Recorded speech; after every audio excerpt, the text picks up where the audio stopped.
nosso estudo em grupo. Novamente estamos juntos para estudar sobre a vida no mundo espiritual, entre a terra e o céu, obra de André Luiz e Chico Xavier. Vamos lá. Hoje, capítulo 13, Análise Mental. O relógio terrestre assinalava 00:03, quando tornamos ao singelo domicílio de Antonina. A casinha dormia calma.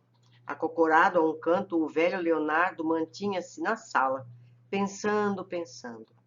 Adensamo-nos ante a visão dele e, reconhecendo-nos, ergueu e começou a gritar: Ajudai-me, pelo amor de Deus, estou preso. Clarencio, bondoso, convidou-o a acomodar-se na poltrona simples e induziu-o à prece.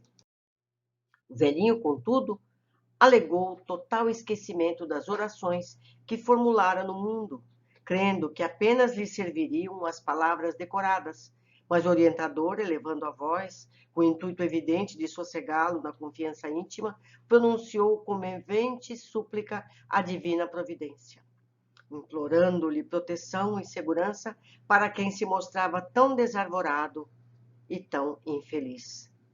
Emocionados com aquela petição que nos renovava igualmente as disposições interiores, observamos que o avô de Antonina se aquietara resignado. Clarencio, logo após a oração, começou a aplicar-lhe forças magnéticas no campo cerebral. O paciente revelou-se mais intensamente abatido. A cabeça pendeu-lhe sobre o peito, desgovernada e sonolenta. Fitando-nos de modo significativo, o ministro ponderou. A corrente de força devidamente dinamizada no passe magnético arrancá-lo-á da sombra anestesiante da amnésia. Poderemos então sondar-lhe o íntimo com mais segurança. Assistido por nossos recursos, a memória dele regredirá no tempo, informando-nos quanto à causa que o retém junto da neta, aclarando-nos ainda sobre prováveis ligações que nos conduzirão à chave do socorro, a benefício dele mesmo. Mas o retrocesso das recordações poderá verificar-se de improviso? Indagou Hilário, perplexo. Sem dúvida, respondeu o instrutor.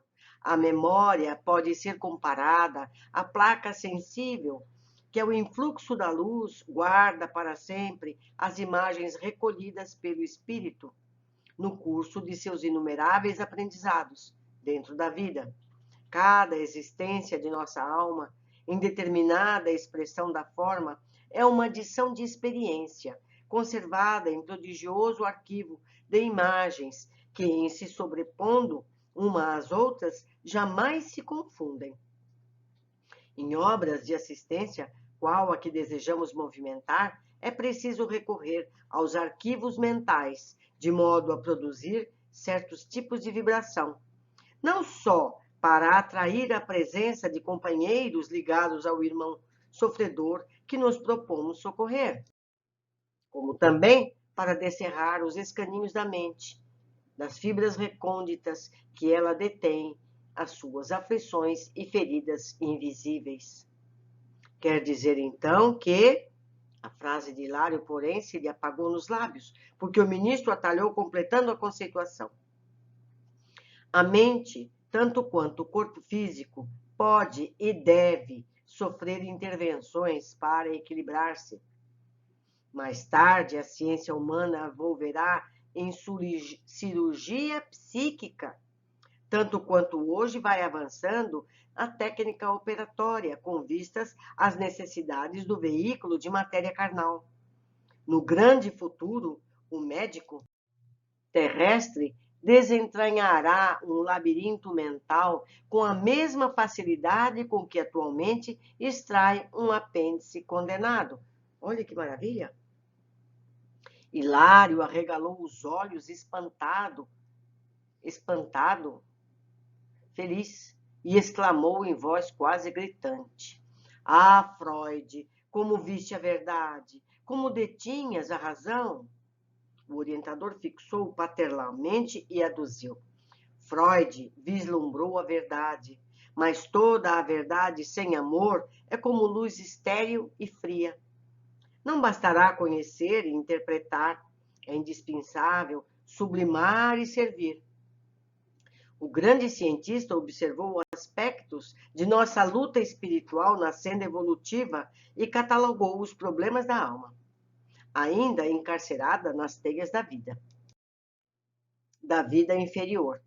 Assinalou a presença das chagas dolorosas do ser humano, mas não lhes entendeu eficiente bálsamo curativo.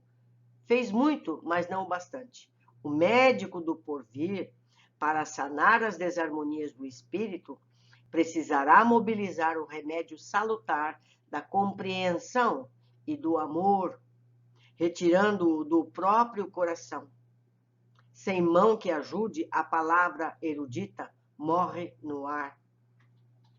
O ministro, contudo, calou-se, dando-nos a entender que o momento não comportava digressões filosóficas. Acariciou ainda por alguns instantes a cabeça do ancião e em seguida chamou-o de manso.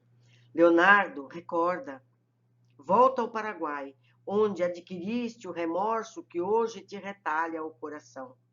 A dor, quase sempre, é culpa sepultada dentro de nós. Retrocedamos ao ponto inicial de teu sofrimento. Recorda, recorda. O velhinho, diante do nosso intraduzível assombro, acordou de olhos transtornados. Ergueu a fronte, mas seu rosto alterara-se de maneira sensível. Sustentava iniludível os traços fundamentais, mas fizera-se mais jovem. Registrando a surpreendente transfiguração, Hilário interferiu perguntando: "Oh, que força mágica será essa?" Nosso orientor fitou-o sereno e esclareceu: "Não nos esqueçamos de que temos diante de nós o veículo espiritual, por excelência, vibrátil. O corpo da alma modifica-se profundamente, segundo o tipo de emoção que lhe flui do âmago. Isso, aliás, não é novidade. Na própria Terra, a máscara física altera-se na alegria ou no sofrimento, na simpatia ou na aversão.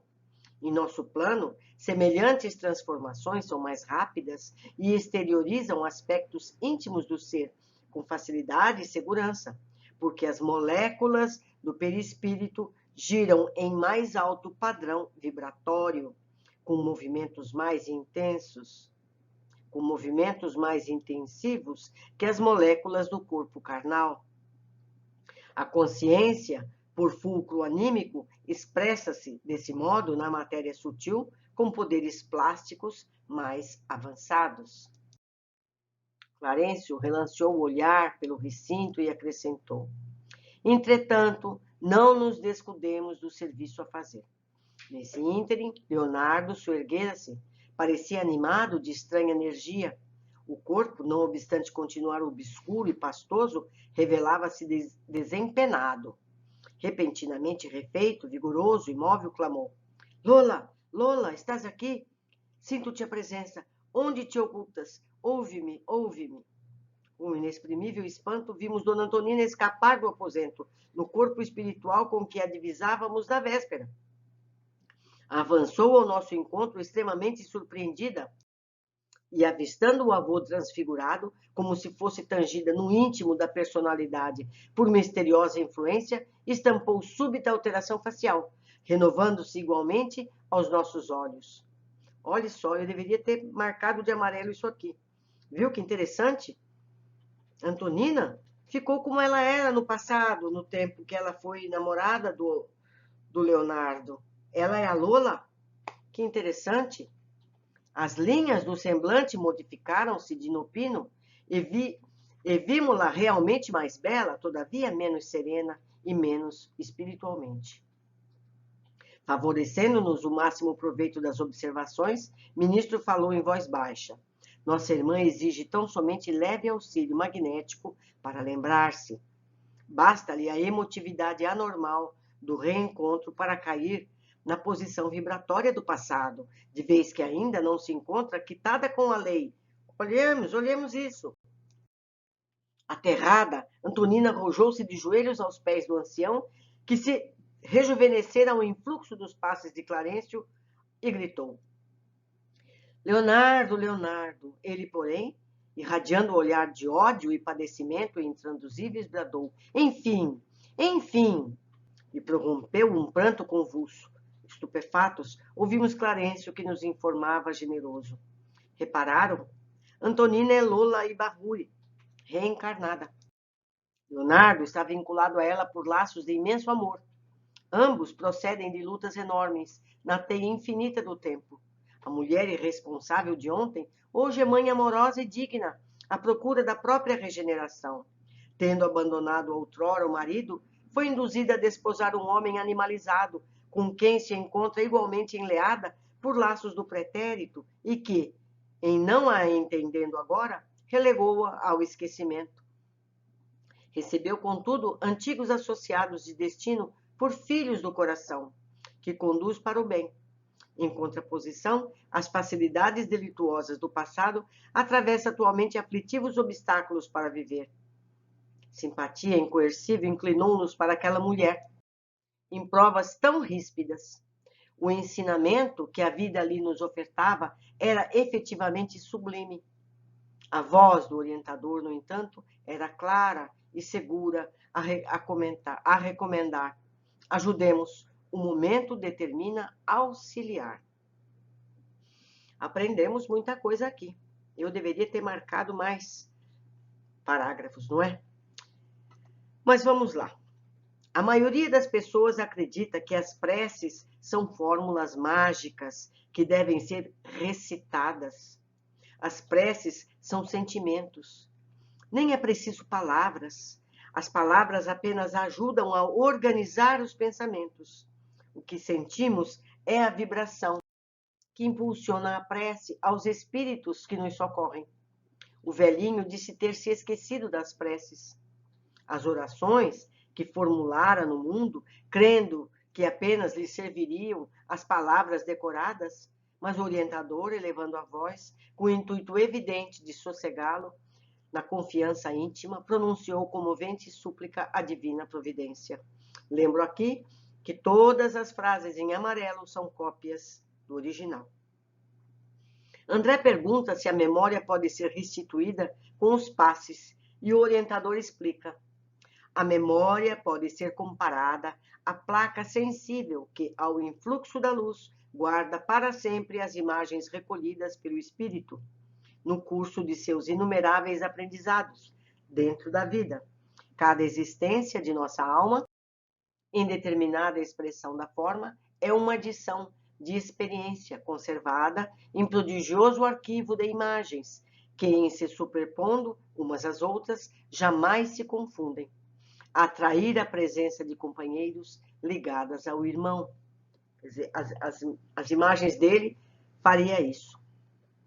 Vemos mais adiante, quando Leonardo lembra o passado, imediatamente chama por Lola, e a neta desdobra e vem ao encontro dele.